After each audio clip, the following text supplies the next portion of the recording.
తాము చట్ట ప్రకారం కొన్న ఇంటికి గతంలో బయానా ఇచ్చానని, మీరు ఇల్లు నాకు తెలియకుండా ఎలా కొంటారని తమతో ఒక నాయకుడు గొడవ చేసి ఇబ్బందులకు గురిచేస్తున్నాడని బాధితులు మునీర్ 20వ వార్డు కౌన్సిలర్ రియాజుద్దీన్ ఆరోపించారు.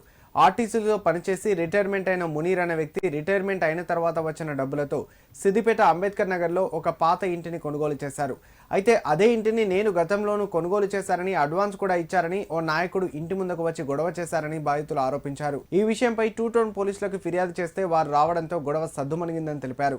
గొడవకు కారణమైన వారిపై పోలీసులు చర్యలు తీసుకుని తమకు న్యాయం చేయాలని కోరారు. మేము ఇక్కడ ఉన్నటువంటి టూ టౌన్ సిఏ గారికి వాళ్ళ 100 డైల్ కాల్ చేయడం జరిగింది. వాళ్ళందరినీ స్ప్రెడ్ ఇచ్చి పొద్దున మన పెట్రోలింగ్ పోలీసులు కూడా వెళ్ళిపోవడం జరిగింది. వాళ్ళు ఇక్కడికి వచ్చేసి వాళ్ళకి చెప్పి అది చూసి వాళ్ళు మీరు ఉంటే మీరు పిఎస్కి రండి, కోర్టుకి వెళ్ళాలి, వీళ్ళకి దౌర్జన్యం చేయొద్దని చెప్పి ఈరోజు చెప్పడం జరిగింది. వాళ్ళ గత 15 సంవత్సరాల నుంచి ఇటువంటి చేసిన అరాచకాలకు అన్యాలకి ఇప్పుడు ప్రజలు ఇచ్చిన తీర్పు కూడా ఇప్పటికైనా కానీ ఇక్కడ ప్రాతినిధ్యం వహిస్తున్న సిద్దిపేట ఎమ్మెల్యే గారైనా కానీ ఇక్కడ ఉన్న మున్సిపల్ చైర్మన్ కానీ వీళ్ళ ఐసొంటలకు మీరు సహకరించి మీ ఉన్నటువంటి ఇక్కడ ప్రాతినిధ్యం వహిస్తున్న ఎమ్మెల్యే గారికి రాష్ట్ర వ్యాప్తంగా ఉన్న మంచి పేరుకి మీరు అంతా వీళ్ళ అసొంటులకు మీరు సహకరించడం వల్ల మొత్తం రాష్ట్ర వ్యాప్తంగా ఈరోజు ప్రజలు మిమ్మల్ని దోసుకిస్తున్నారు. ఎటువంటి అంటే పేద ప్రజలకు వాళ్ళు కష్టపడి చేసిన సంపాదనకు వాళ్ళు చేసిన దానికి మీరు ఇటువంటి లుచ్చన నాయకులకు, మీరు ఇటువంటి లుచ్చన లోపర్లగాళ్లకు మీరు గతంలో కూడా ఇటువంటి ఈ మున్సిపల్ వైస్ చైర్మన్ అటువంటి ఇళ్ళల మీద అక్రమ సమాధానతోటి దుర్వాలు చేసినటువంటి మా క్యాండిడేట్కి మళ్ళీ మీరు 2020 కోట్ల టికెట్ ఇవ్వడం జరిగింది.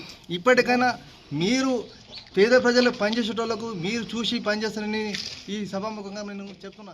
డ్రైవర్ రిటైర్డ్ అయిన అమౌంట్ వచ్చినాక డబ్బులు ఎందుకు వేస్ట్ చేయాలని ఇల్లు అమ్ముతుంటే మేము కొనడం జరిగింది.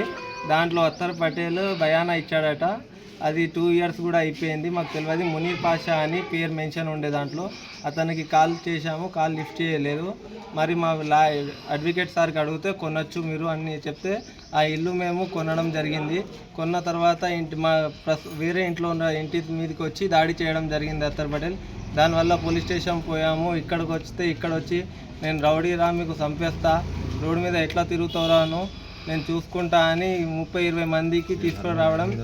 ఈ ఇంట్లో వస్తే కథం అటాక్ చేస్తుండు. ఈ ఇంట్లో రానిస్తలేడు.